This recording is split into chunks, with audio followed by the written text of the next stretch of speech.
Bonjour à toutes et bienvenue. Formidable. Et bienvenue donc à cette conférence sur une thématique qui me tient vraiment à cœur. Ça vous va avec le masque? Vous entendez? Ouais, comme il y a le micro, je préfère le... Voilà, si ça vous dérange pas, je le garde, quitte à le retirer après. Mais voilà, bienvenue à cette conférence sur une thématique qui me tient à cœur, qui finalement est dédiée à la charge mentale et finalement au retour à l'essentiel.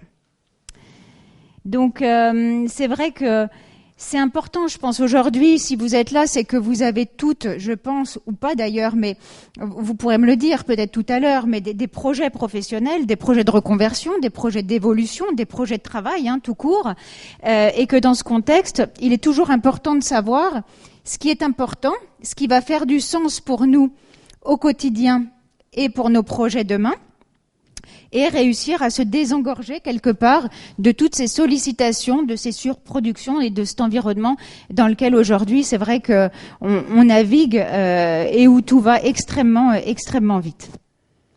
Alors, je regarde. Ah oui, donc ça n'a pas tout à fait suivi.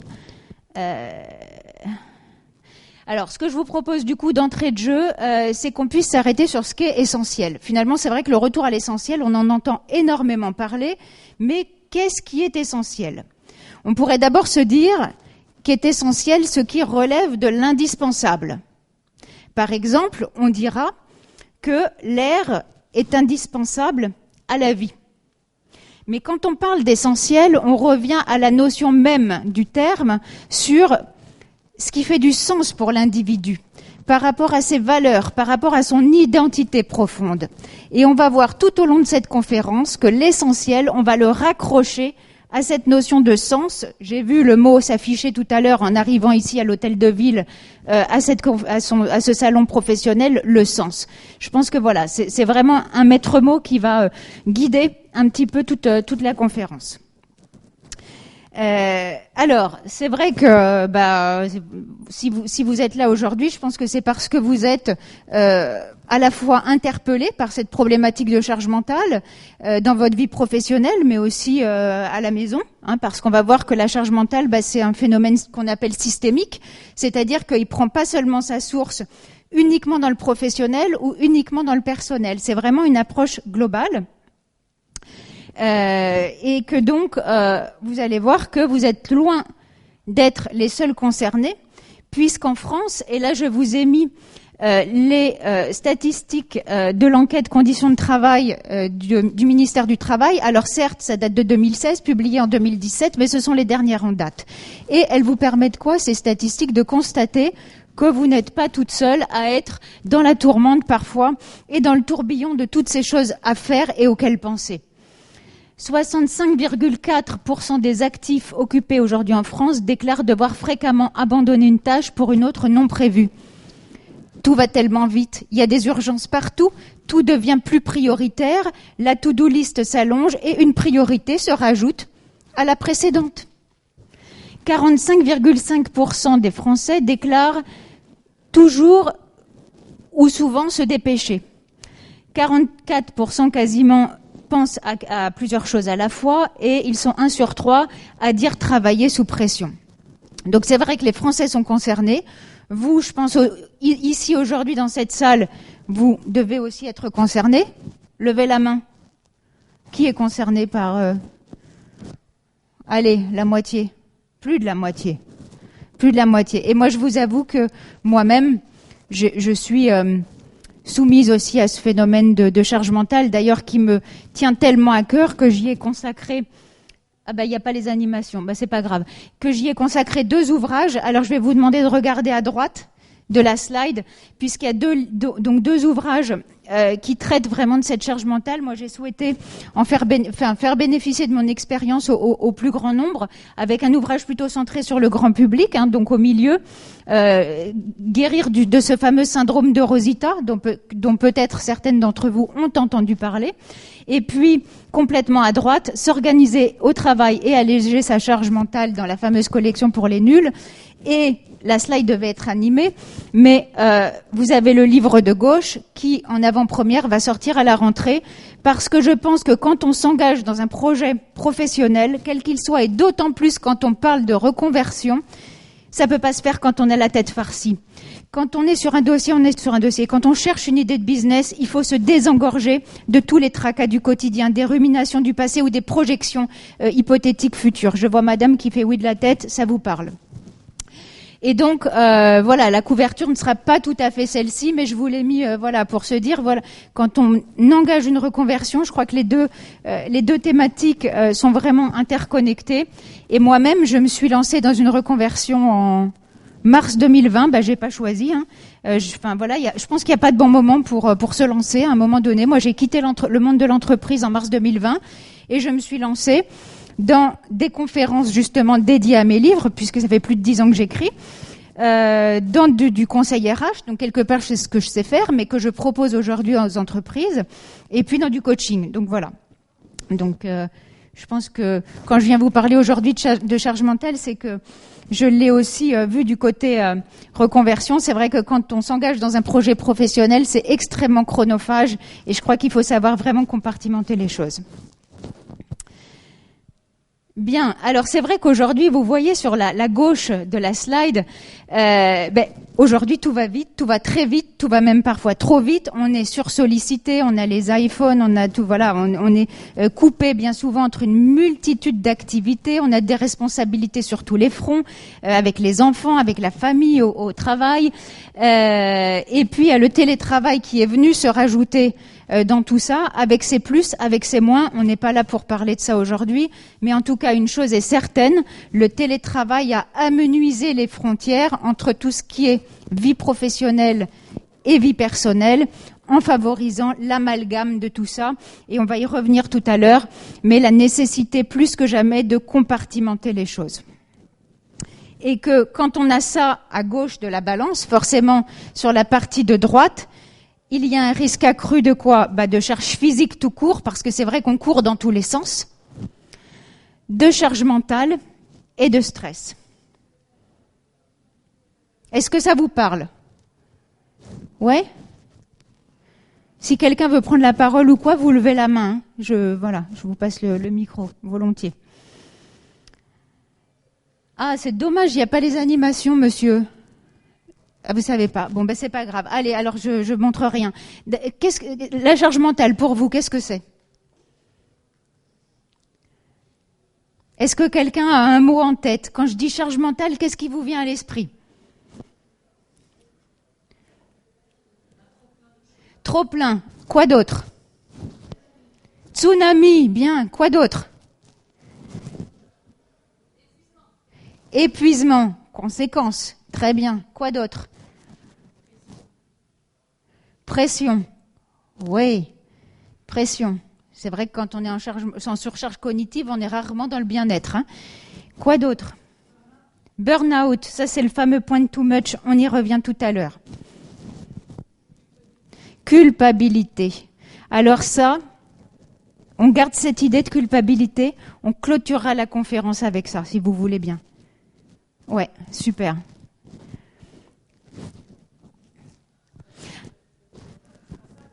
Le fait d'être indispensable, de se percevoir comme indispensable. De se percevoir, exactement.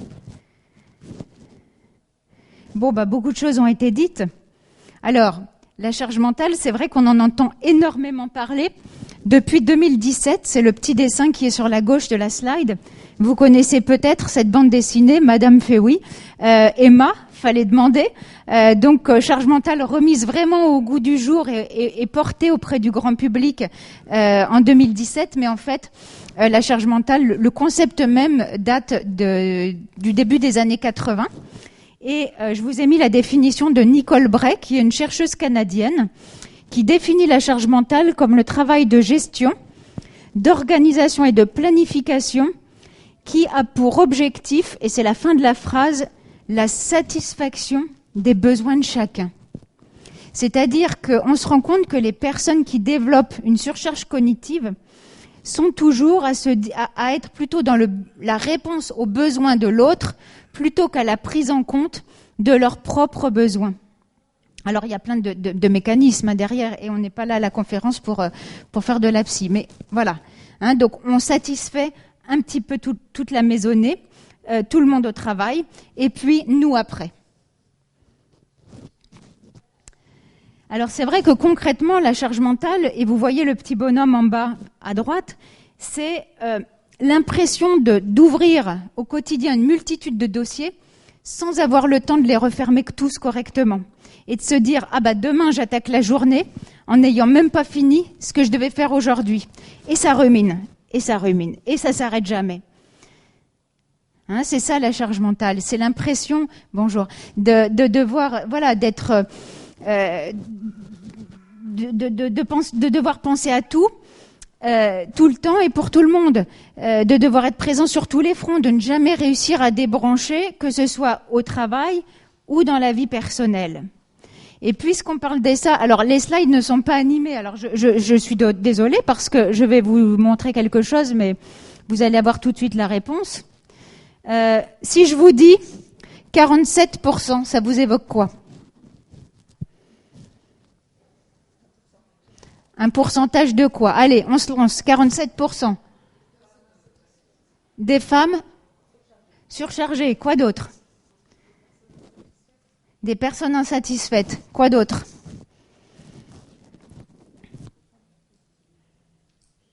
Madame dit, il y en aurait plus de 47% des personnes insatisfaites. Non, d'autres idées? Eh bien, figurez-vous que 40... Ah, bonne idée. On va y revenir tout à l'heure. Presque 47%, d'après 2 chercheurs de l'Université de Californie, ce serait le pourcentage de temps en temps d'éveil qu'on passerait à penser à autre chose qu'à ce que nous sommes en train de faire. Parce que c'est bien ça la charge mentale. C'est la coexistence de plusieurs univers qui empiètent constamment l'un sur l'autre. Constamment l'un sur l'autre. D'où la nécessité, on va y revenir tout à l'heure, et je vous ai imaginé les choses avec un petit panier, de compartimenter au maximum.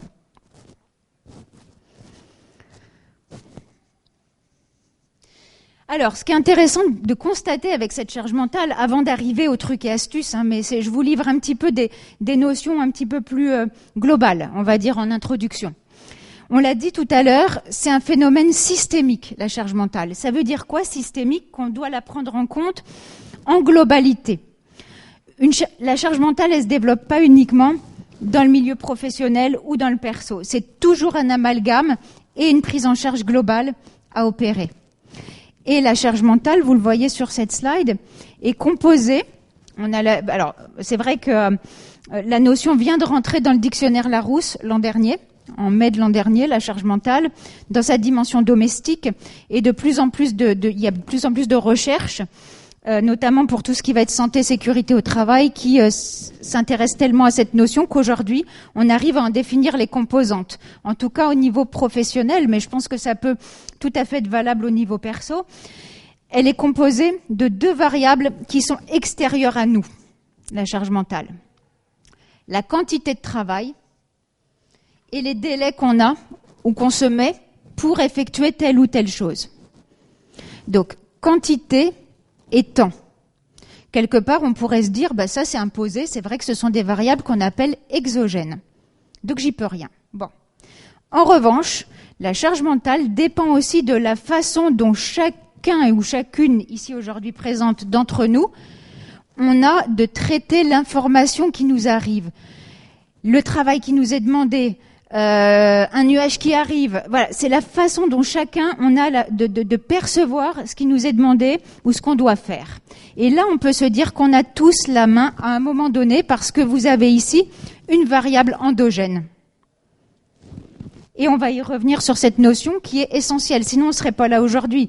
C'est-à-dire que si la charge mentale, il n'y a rien à faire et que ça dépend que du balancier et du vent qui nous porte au fil de l'eau, ça n'a pas de sens. Je veux dire, si on est là ensemble aujourd'hui, c'est que vraiment on peut avoir la main sur quelques petites choses. Donc voilà, hein, je vous ai imagé ça. Tous responsables, c'est-à-dire que il y a moi d'un côté. Qu'est-ce que je peux faire pour réguler au mieux aujourd'hui mon activité, mes pensées du quotidien, et pouvoir sortir enfin parfois la tête de l'eau, prendre soin de moi aussi, et me consacrer pleinement et complètement à mes projets. Et puis qu'est-ce qui, à contrario, va dépendre de mon environnement et contre lequel parfois, on y revient tout à l'heure, je ne peux rien. D'accord ? Mais il y a cette notion de responsabilité. Et quand j'interviens dans les entreprises sur la charge mentale, les employeurs me disent bien, et j'en suis convaincue, oui, l'organisation a une responsabilité. Dans le mode de management, dans la charge de travail, dans plein de choses. Oui, le management a une responsabilité, mais les collaborateurs, bien sûr qu'ils ont aussi une responsabilité. Si on est dans cet état-là, si moi-même, quand j'ai écrit ces bouquins-là, j'étais, mais je vous raconte pas le démarrage du livre rose là. Je vous le raconte. Un jour, en fait, c'est pas glorieux. Hein.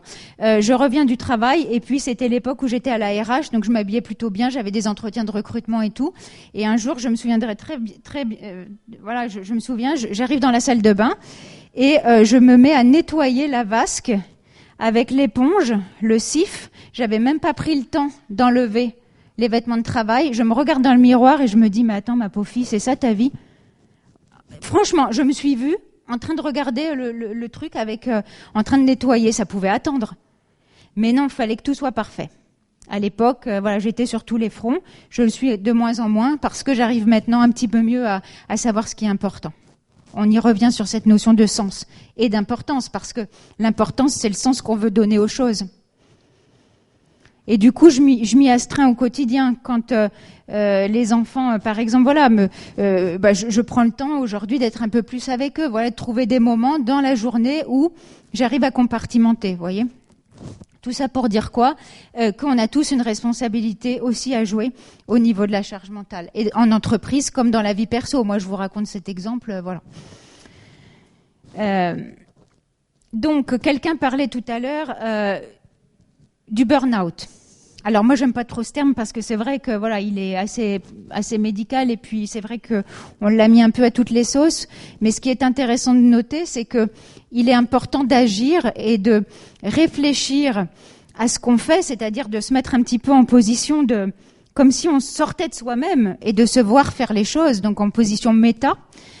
Avant d'arriver là au point rouge, au point de too much, qui est finalement le point de non-retour, où la coupe est pleine, où tout risque de craquer, et où on risque parfois de prendre des décisions peut-être radicales, irréfléchies, alors qu'on aurait pu agir beaucoup plus sereinement. D'accord ?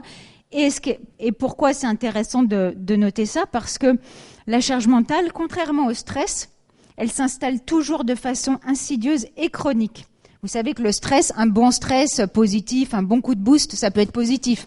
Une montée d'adrénaline, etc. La charge mentale, elle s'installe de façon insidieuse et c'est vrai qu'on la sent pas toujours venir. Et c'est vrai que du coup, diagnostiquer les premiers signes de surcharge cognitive et des conséquences, il y a quelqu'un qui évoquait tout à l'heure l'épuisement, qui est une conséquence de la charge mentale et qui est reconnue aujourd'hui comme telle dans les facteurs de risque psychosociaux dans les entreprises notamment.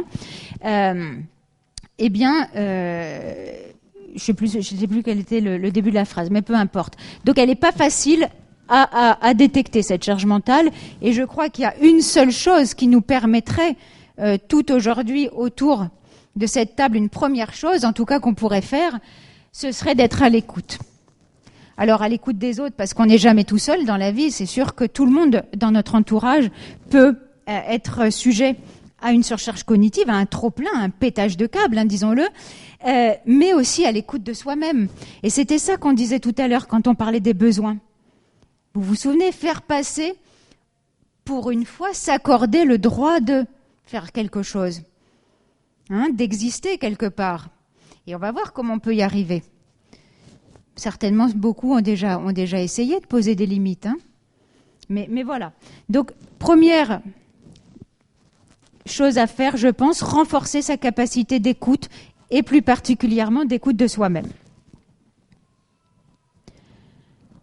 Alors, je vous ai mis ici quelques signes, parce qu'on aime bien toujours se dire, bah tiens, la charge mentale, quelles peuvent être ses conséquences. Et à gauche de cette slide, vous avez tous les symptômes, entre guillemets, de nature, d'ordre individuel, qui peuvent être physiques, et là sont répertoriés tous les troubles musculo-squelettiques, les problèmes cardiovasculaires, etc.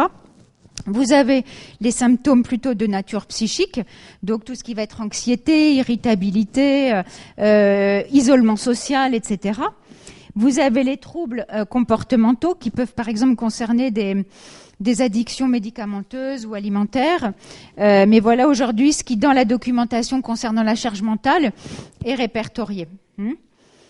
Et puis, si vous travaillez en entreprise, vous reconnaîtrez aussi peut-être ces symptômes de nature plutôt collective, donc sur la droite de la slide, où on observe un turnover, parfois un surinvestissement démesuré dans le travail.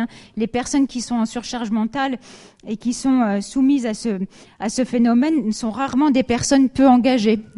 Ce sont des personnes qui investissent beaucoup dans ce qu'elles font. Donc une ambiance dégradée, la multiplication des erreurs, mais aussi beaucoup. Les DRH sont très attentifs aujourd'hui à une chose. D'après vous, c'est quoi?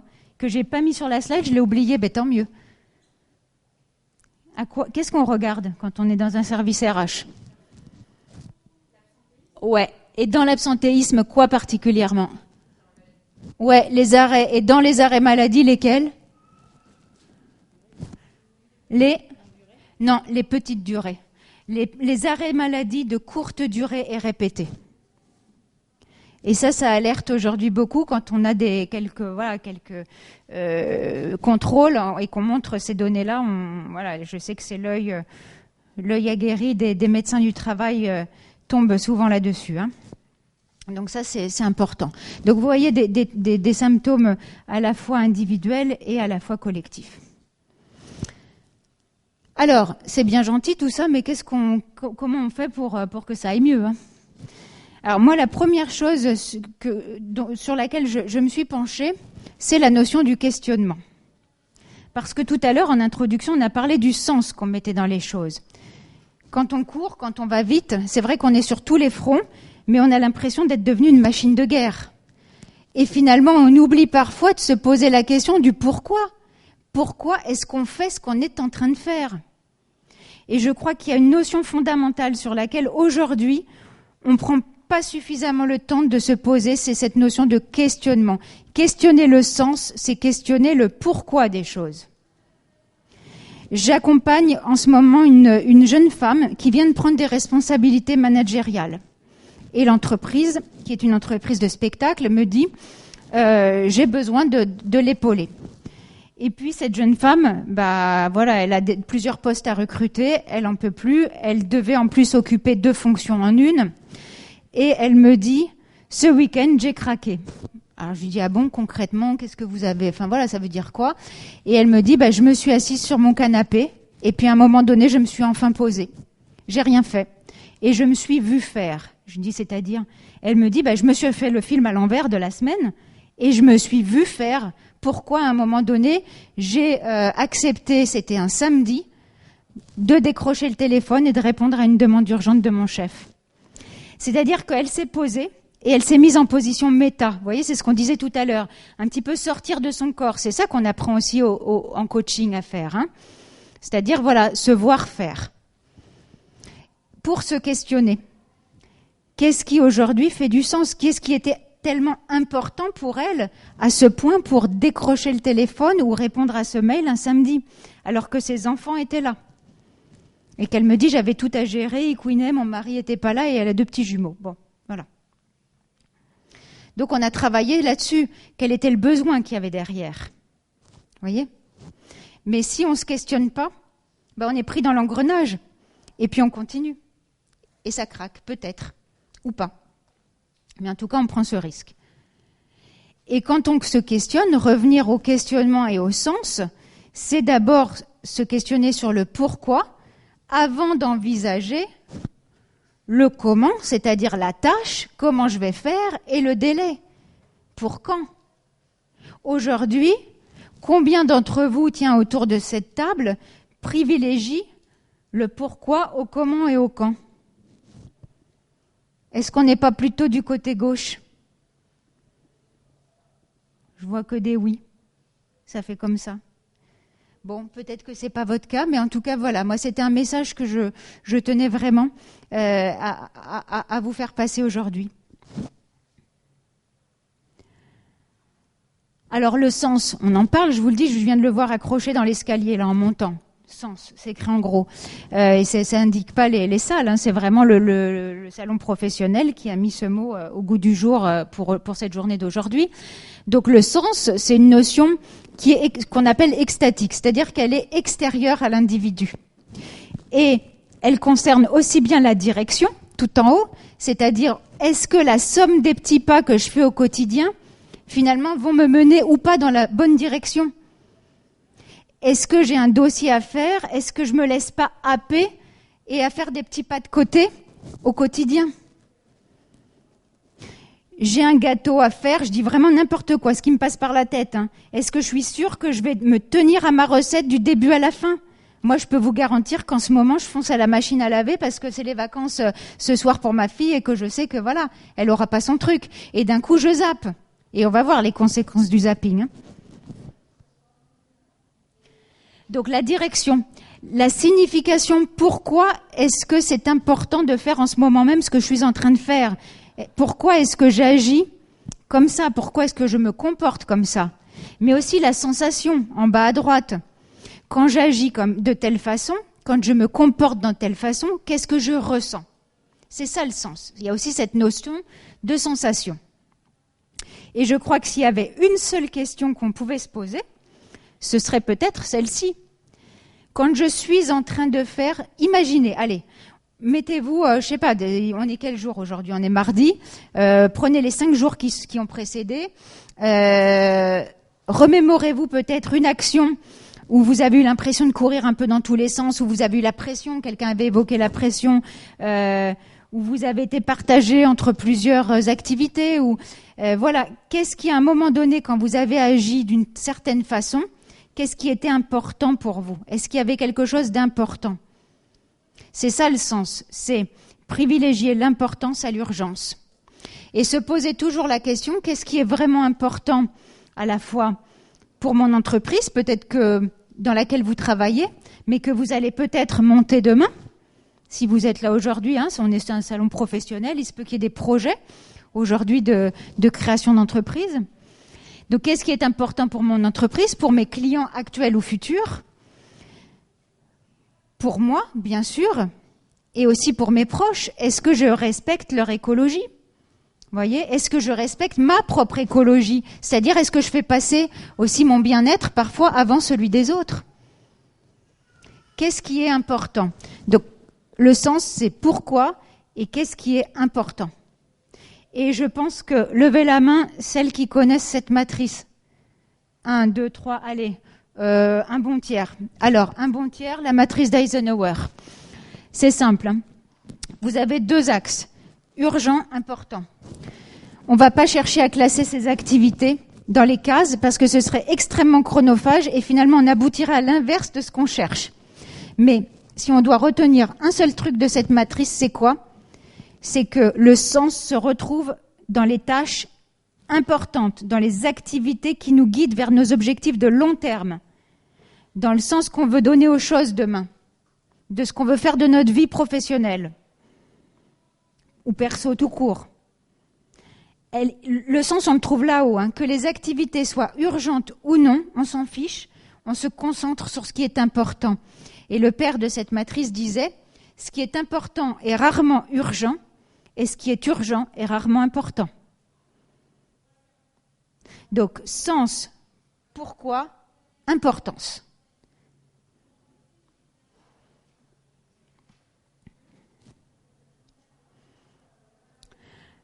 Alors, intéressant, on disait tout à l'heure, la charge mentale, dedans, il y a 2 variables exogènes qui ne dépendent pas de nous, et il y a une variable endogène. Je vous propose qu'on aille à droite de la slide. Dans la vie, on a tous des incontournables. Il y a des choses qu'il faut faire, on n'a pas le choix, c'est comme ça. Bon, à un moment donné, ça veut dire qu'il y a certaines choses aussi qui ne dépendent pas de nous, donc, sur lesquels on ne peut rien, et ça sert à rien parfois de chercher à tout contrôler, à tout régenter. Il faut aussi parfois lâcher prise et accepter que certaines choses soient comme elles doivent être. Il y a des délais qui sont incompressibles, sur lesquels on ne peut rien. Bon, voilà, donc partons du principe qu'il y a des zones qu'on appelle de non-impact. En revanche, à gauche de la slide, vous avez l'inverse, c'est-à-dire des domaines du quotidien, professionnel, perso, de l'environnement, qui, à contrario, ne dépendent que de nous et sur lesquels on peut agir. Et comme on dit, puisqu'on ne peut pas changer la direction du vent, il faut apprendre à orienter les voiles. Bon, j'aime pas bien ce genre de citation, mais peu importe, je l'ai laissé. C'est pour dire quoi? Que là-dedans, il y a une zone au milieu, qui est la zone d'influence. C'est-à-dire que même sur les choses sur lesquelles on pense parfois ne pas pouvoir avoir la main, posons-nous systématiquement la question, et c'est ce que je fais en coaching d'entreprise, à chaque fois, pour remettre les gens en acteurs. Je leur dis, ben là, tiens, on s'arrête sur le cas que tu viens de me dire. Tu n'aurais pas pu faire quelque chose différemment? Si tu devais refaire les choses différemment, comment tu aurais fait? Où est-ce que tu aurais pu avoir une influence? Et la personne me dit, ah bah oui, là j'aurais pu négocier un délai supplémentaire, c'est vrai. J'aurais même pu revoir cet objectif. Ou alors, j'aurais pu demander un stagiaire. C'est vrai que finalement, l'autre fois, on l'a accepté. Donc, vous voyez, à chaque fois, posons-nous la question, où est-ce que j'ai, ou pas d'ailleurs, une zone possible d'influence? Et comme ça, on reprend de facto la maîtrise sur l'environnement quand on se pose cette question. Vous voyez? On n'est plus dans le tambour de la machine à laver. La dame dont je vous parle qui travaille dans une société spectacle, elle commence toujours ses coachings. Quand je lui demande comment ça va, elle me répond invariablement, j'ai encore été dans le tambour de la machine à laver. Vous voyez, elle commence comme ça. Et du coup, pendant la séance, on se dit, voilà, comment j'aurais pu faire différemment? Et puis des petits phénomènes réflexes vont s'enchaîner et vont faire que, et déjà, ça va, voilà, elle se sent beaucoup plus à l'aise sur certaines choses en arrivant à renforcer sa capacité d'interposition, par exemple, et à dire non à son chef. Bon, elle a quand même répondu il y a 3 semaines au téléphone, mais bon. Alors, c'est clair ça? Ouais? C'est bon? Ça vous parle? Ok. Alors, pour pouvoir réfléchir, se questionner, pour pouvoir définir ces zones d'impact, pas d'impact, si on devait retenir une seule chose, ça ils adorent les personnes participantes aux conférences ou aux formations quand je leur parle de cette notion, ils retiennent que ça d'ailleurs. À chaque fois quand je leur dis on se voit maintenant en atelier, qu'est-ce que vous avez retenu de la conférence? Il n'y a que ce mot qui sort. Le pit stop, qui connaît? Non? Alors, en même temps c'est un peu normal parce qu'ici vous n'êtes que public féminin et le mot vient de la Formule 1. Donc, en fait, ça vient du domaine sportif, ce pit stop. C'est le moment où, dans le jeu, le coach décide d'arrêter le jeu, clairement, marque un temps d'arrêt volontaire, tant pis si ça fait perdre du temps. Et qu'est-ce qu'il fait avec son équipe? Il regarde ensemble tout ce qui a bien marché et qu'on va continuer à reproduire. Et au contraire, tout ce qui n'a pas marché et qu'on va arrêter ou réorienter. C'est ça le pit stop, c'est faire des temps d'arrêt. Est-ce que vous faites des temps d'arrêt au quotidien?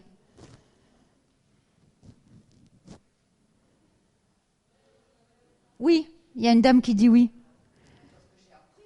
Alors, comment vous faites? Allez-y.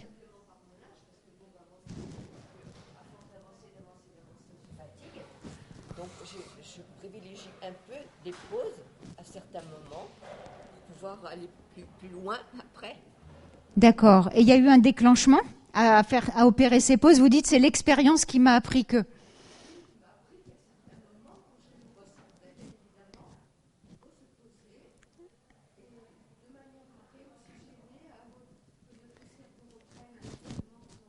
Réoxygéner le cerveau.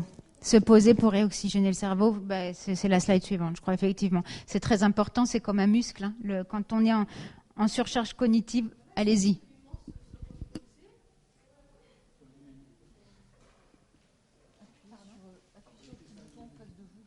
Ah oui, allez-y, ouais.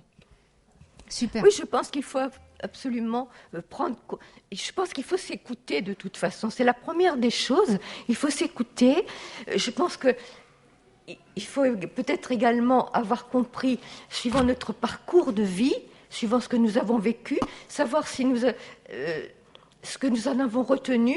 Moi, je pense qu'effectivement, suivant le travail que l'on fait, suivant l'intensité, suivant l'endurance, suivant notre implication dedans, nous nous fatiguons plus pour certaines tâches que pour d'autres. Et ça, je pense qu'il faut l'analyser, parce que moi, je suis quelqu'un je suis vraiment... quand je suis dans quelque chose, je suis vraiment dedans, quoi. Donc, je ne vois pas le temps passer, je ne vois rien, je peux me passer de manger, je peux rester une journée sur quelque chose sur lequel je suis vraiment concentrée. D'où la nécessité parfois, effectivement, donc donc parfois, eh bien, l'organisme aussi me dit stop, parce que bon, il faut... Maintenant, j'ai appris à planifier ces choses-là, et puis ça va mieux, mais c'est vrai qu'il faut en prendre conscience. Oui, il faut en prendre conscience et s'astreindre à le faire. Alors ça peut durer 30 secondes dans une journée, ça peut durer 1 minute, ça peut durer 5 minutes, ça peut durer, pourquoi pas, 3/4 d'heure. Mais derrière cette notion, il y a le fait que parfois il faut savoir s'arrêter pour mieux avancer. Ça peut paraître complètement paradoxal, mais c'est ça. Et prendre son temps n'est pas perdre son temps. Au contraire. Au contraire, ouais. Et c'est vrai que... du coup, cette notion de pit stop, elle a été reprise dans le coaching sportif, beaucoup, et en dehors de la Formule 1, et dans le coaching maintenant au quotidien, et dans le conseil en management, plus largement.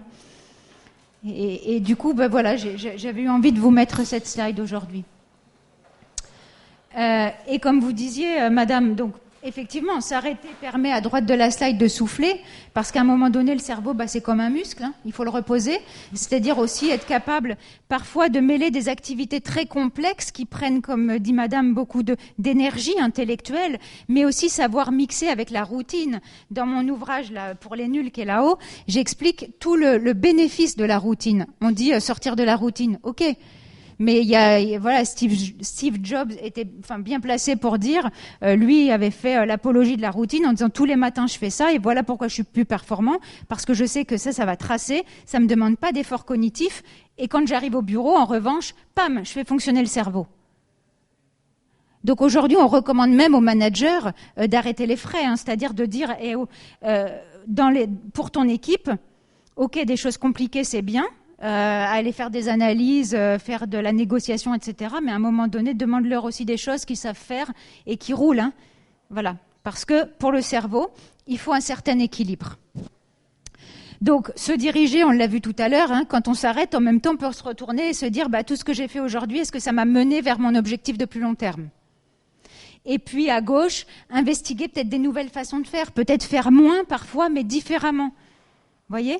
Faire autrement. On n'a peut-être pas besoin de faire toujours tout parfaitement et toujours tout de la même façon. Se questionner sur est-ce qu'il n'y aurait pas une autre façon de faire, peut-être être moins dans la perfection, mais en tout cas accepter de faire différemment et finalement l'impact il sera peut-être même équivalent, voire meilleur. Peut-être que vous le faites déjà. Vous voyez ? Toujours trouver une nouvelle formule. Bravo. Alors, là, du coup, c'est pas animé, donc c'est un peu touffu. C'est pas grave. On regarde que le panier du haut. On disait tout à l'heure, il y a le télétravail qui arrive avec tout ça, c'est-à-dire qu'aujourd'hui, la frontière est extrêmement floue entre nos sphères d'activité, entre notre professionnel et notre personnel. Quand on est dans le pro, imaginons que vous ayez un vrai sujet à traiter, une idée de business à trouver. D'un seul coup, pam, le téléphone sonne, vous avez autre chose qui arrive, tout devient urgent, vous notez, la to-do list s'allonge. Donc, le débordement naît de la non-étanchéité. Et je crois qu'une des clés du truc, c'est de savoir compartimenter. Quand vous êtes sur un dossier, vous êtes sur un dossier. C'est facile à dire, mais parfois, il faut s'y astreindre. Compartimenter aussi avec la notion du temps, la notion temporelle. Compartimenter, par exemple, je vais prendre s'attacher au présent. Alors on dit, comment c'est déjà ? Vous savez, carpe diem, là, profite du présent. Bon, ça veut tout dire et rien dire. Mais en tout cas, moi, ce que j'ai pu constater, c'est que quand on est dans l'instant présent, on a le pouvoir d'agir sur les choses et de maîtriser notre environnement. On n'est pas dans les ruminations du passé. D'ailleurs, le passé n'existe déjà plus parce que ne serait-ce qu'il y a même pas 30 secondes, 10 secondes, là, on n'y est déjà plus. Et à quoi ça sert parfois de se projeter dans des projections hypothétiques, des trucs futurs, sans privilégier forcément ce moment présent où finalement on peut agir sur les choses. C'est ça aussi compartimenter. C'est être vraiment dans ce qu'on fait. Alors certains parlent de flow, vous savez, c'est cet état du flow, voilà, vous faites oui de la tête, vous connaissez, cet état où on est vraiment avec nous-mêmes, on est centré sur soi, bien en harmonie, parce que ce qu'on fait, on adore, quoi. Et on est porté par le flow, c'est ça. Alors, to-do list ou pas to-do list. Alors là, je crois qu'il y a de tout et de rien, c'est-à-dire qu'il y a les pour, il y a les contre, il y a ceux que la to-do list effraie, parce que les trucs s'ajoutent les uns aux autres et que c'est source d'anxiété. Et puis, il y a les personnes qui, à contrario, se disent, quand je barre quelque chose sur ma to-do list, j'ai l'impression que ça s'envole de ma tête. C'est le votre cas, madame. Vous faites oui. Voilà, alors je sais que chacun a son truc. Vous, je pense que vous avez le vôtre aussi. Qui a une to-do list? Ah ouais, la plus grande, plus de 50%. Donc ça, j'aurais envie de dire qu'à partir du moment où on est à l'aise avec ce qu'on fait, très bien, il n'y a pas de règle. Il faut se sentir bien avec ça. Allez-y. Justement, au sujet de la to-do list, alors c'est une coach qui m'avait donné ce conseil il y a quelques temps. Ça pourra peut-être servir à quelques-unes, et peut-être que quelques-unes connaissent déjà cette technique. Parce que pour moi, j'avais conscience que ça avait ses limites, mais ça me rassurait.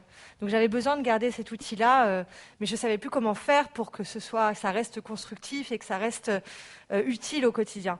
Et alors j'ai trouvé, c'est cette coach qui m'a donné cette technique. Chaque semaine, j'écris dans mon agenda, en fait, je compartimente. J'ai ce qu'on appelle ma sélection. Et là, je mets vraiment les 3 choses qui sont vraiment hyper importantes pour moi cette semaine. Mes priorités, c'est le degré en dessous. Et pareil, il faut pas faire plus de 2-3 choses. Et puis après, il y a la catégorie mes projets pour plus tard. Et là, j'ai toutes mes idées parce que voilà, j'ai plein d'idées, plein d'envies. Mais je les mets pas dans ma to-do. Voilà. Et en fait, je vais juste vous montrer ma page d'agenda. Allez-y. Du coup, ça ressemble à ça. En fait, à gauche, il y a la semaine. Et chaque semaine, j'écris ma sélection, mes priorités et mes projets pour plus tard. Et en fait, ça a fait quelques mois que je fais ça et ça m'a énormément aidée. Je me sens beaucoup moins oppressée par cette. Donc ça veut dire que toutes les semaines, vous recopiez en gros la colonne de droite. Ouais, alors okay. Après toutes les semaines ça change, ma sélection change toutes les semaines, mes priorités. Mais en fait ça m'a libérée d'un certain poids. Vous êtes à l'aise avec ça? Voilà, donc c'est un outil qui peut servir à d'autres. Voilà. Bon. Donc to-do list et puis ces mails qui nous empoisonnent la vie, notamment au travail. Bon, alors là, j'ai pas envie d'en faire des tartines aujourd'hui, mais l'idée toujours quand on reçoit un mail, c'est de se dire est-ce que ce mail nécessite ou pas une action de ma part? Soit c'est non, et ça peut être du classement ou la poubelle. Alors la méthode CAP, je l'ai mise, elle a le mérite d'être radicale, bon, vous la connaissez sûrement, classement poubelle. Mais quand le mail nécessite une action de ma part, est-ce que je peux la déléguer ou pas? Et est-ce que je peux la gérer tout de suite ou pas? Donc bon, il y a toute une arborescence, vous retrouverez ça aussi dans les livres, voilà. Donc cette méthode CAP. Mais je crois que là aussi, chacun a sa méthode. Off. Là. Bon, vous avez vu la slide, trop tard. Je voulais vous faire jouer. Quand on travaille sur un dossier, tant pis. Allez, j'annonce le chiffre. Quand on est en train de travailler sur un dossier, admettons, et que notre activité de travail de fond donc est perturbée par une sollicitation externe. Admettons, le téléphone sonne, le collègue arrive, vous avez votre gamin qui débarque. Le cerveau met 25 minutes à se remettre, vous connaissez le chiffre, à se remettre en situation de productivité optimale et à se reconcentrer réellement dans l'activité que vous avez lâchée. Vous faites le compte, si vous êtes dérangé 15 fois par jour, vous avez une journée qui ne sert à rien. En tout cas pour travailler sur les dossiers de fond. Souvenez-vous le sens. Si le sens c'est votre dossier de fond, si c'est ça qui est important pour vous, évitons les petits pas du de côté. C'est facile à dire, mais à un moment donné, on arrête le mail, quoi. On arrête le téléphone, ne serait-ce qu'une demi-heure. 25 minutes. Donc, parfois, j'ai mis alerter. C'est vrai qu'il faut savoir aussi tirer la sonnette d'alarme. Et je pense que personne ne peut jamais nous reprocher de dire je sais pas, ou j'y arrive pas, ou j'ai besoin d'aide. On se rend compte que dans mon livre, Rosita, elle ose jamais demander à quiconque de soutien, parce qu'elle aime bien aussi garder la main sur les choses, hein, et faire tout comme elle veut et à la perfection. Vous voyez, hein, moi dans la salle de bain avec le sif et le machin, je délègue pas parce que bon, à la limite, quelqu'un d'autre aurait pu le faire aussi. Hein. Et puis donc déléguer. Là, il y aurait une journée à passer sur la délégation. Hein. Dernière idée avant de conclure avec l'idée qu'a développée Madame sur la culpabilité, c'était la notion de limite. Je crois qu'à partir du moment où on se dit qu'on veut réussir à sortir la tête de l'eau, et à reprendre la main sur son environnement, il n'y a pas 36 solutions. Il faut renforcer sa capacité d'interposition. Poser des limites. Les limites, on les pose à nous-mêmes, mais on les pose aussi aux autres. Donc, à nous-mêmes et aux autres. Les limites, elles peuvent concerner, vous voyez, j'en ai mis quelques exemples, les exigences du quotidien, le temps qu'on va décider ou pas de consacrer à certaines activités. Est-ce qu'on va se laisser toujours imposer le rythme des autres, ou est-ce qu'on va agir selon notre propre tempo? Comment on va gérer les informations? Un mail, vous recevez le truc, des fois il y a des gens qui me disent non mais il faut que je réponde. Ben non, un mail ne nécessite pas de réponse forcément immédiate, vous voyez? Il y a des choses, il faut savoir dire stop, et poser une limite, c'est pas dire non forcément.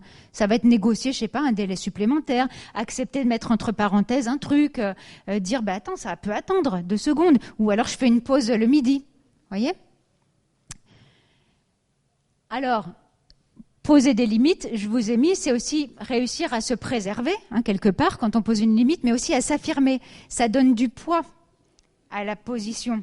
Cette dame, je reprends toujours exemple sur elle, mais voilà, elle sait pas dire non, la jeune manager, là. Je lui ai dit, si vous n'arrivez pas à renforcer cette capacité à poser les limites, à un moment donné, vous ne pourrez pas asseoir votre posture managériale, parce que ça passe aussi par ça, la posture, à un moment donné, être capable de dire non, ça fait pas sens, et ça, je le ferai pas.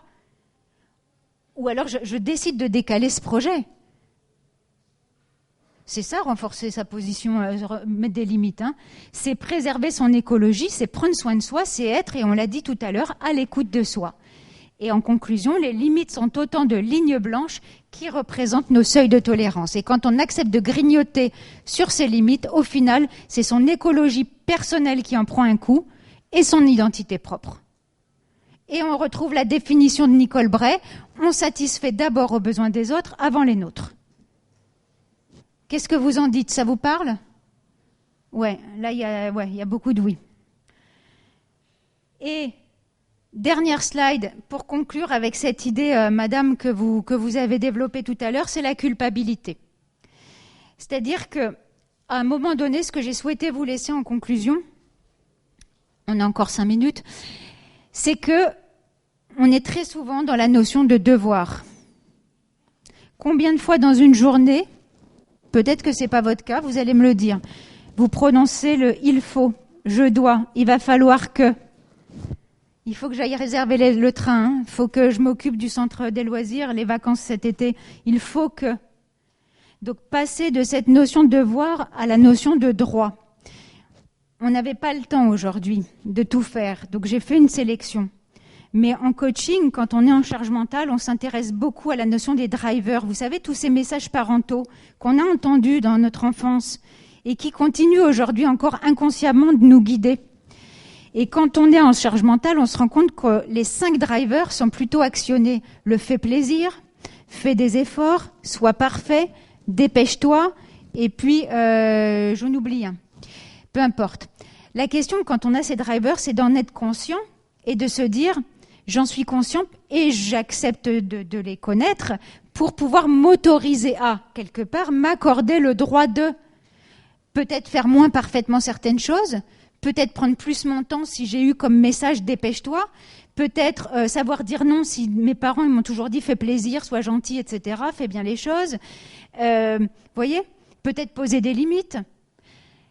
Et donc, on a tous et toutes le droit d'en faire moins à un moment donné, sans avoir à se justifier. Dire non sans forcément culpabiliser. Et là, il y a parfois du boulot. Je veux dire, c'est pas en 5 minutes aujourd'hui en conférence qu'on y arrive, mais c'est pas grave. En tout cas, il y a cette sensibilisation-là. Et le droit de se faire plaisir et d'exister. Donc, passer du devoir au droit et du devoir au plaisir.